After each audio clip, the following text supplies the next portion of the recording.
Gambia, in collaboration with the World Bank Group, officially launched the country's Climate and Development Report on important milestone aimed at strengthening climate resilience and sustainable growth. The event, organized by the Ministry of Finance and Economic Affairs, the Ministry of Environment, Climate Change and Natural Resources, and the West Africa Coastal Areas Program, that took place at the Bijilo International Conference Centre, which is presided over by the Vice President of the Gambia. The report provides a comprehensive assessment of the Gambia's climate and development challenges while outlining key actions to drive inclusive climate resilient national progress. Officials revealed that climate change could reduce the country's GDP by nearly 10% in 2050 under a business as usual scenario.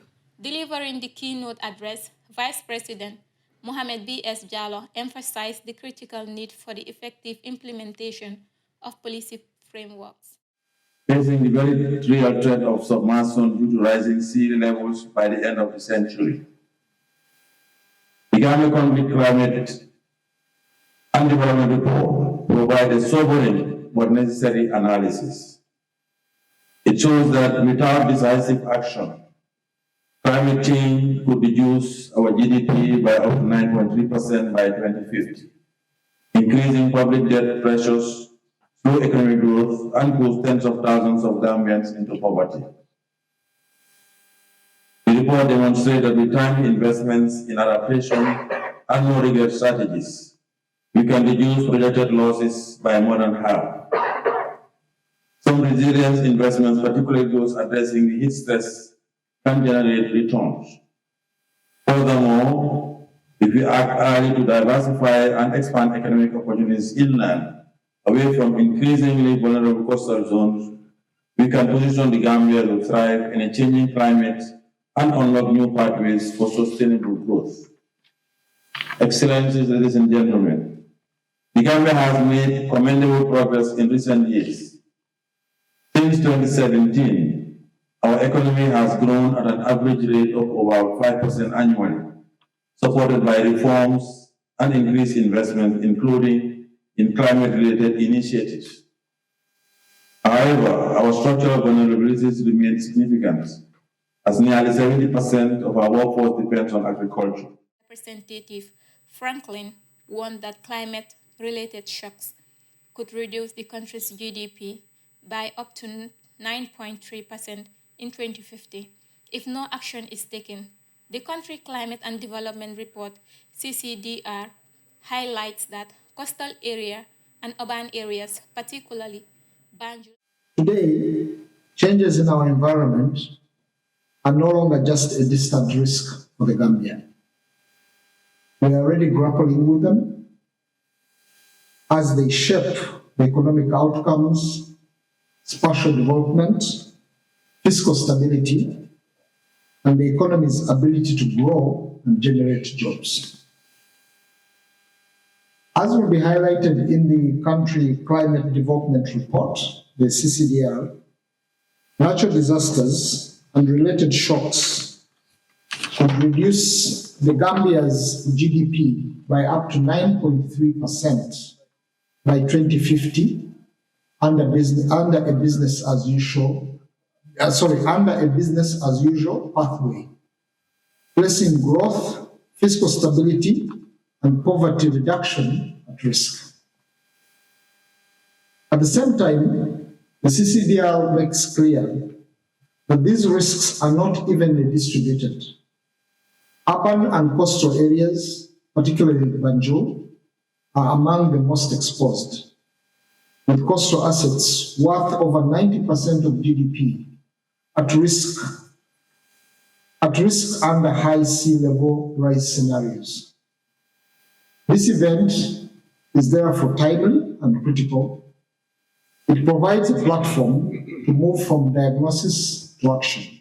Honorable C.D. Keita, Minister of Finance, highlighted the economic impact of climate change, stressing the need for targeted and strategic actions to mitigate related risks are highly vulnerable with over 90% of national assets at risk due to rising sea levels.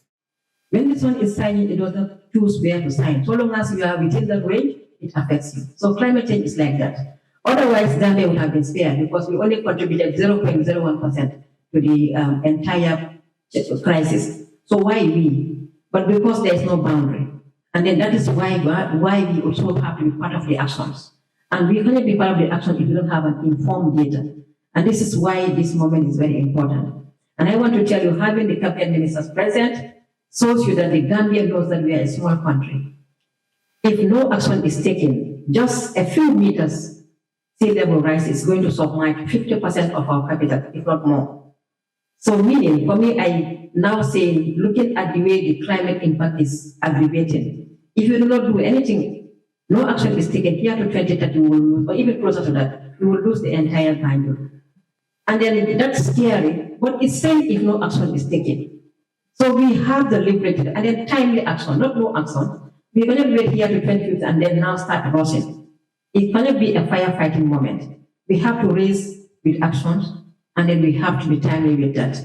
And that information is here already under the CCRD. We are grateful for the World Bank for the support, but again, the perspective of the private sector can only be possible if we have the right data to engage with them and also to call them on the discussion table.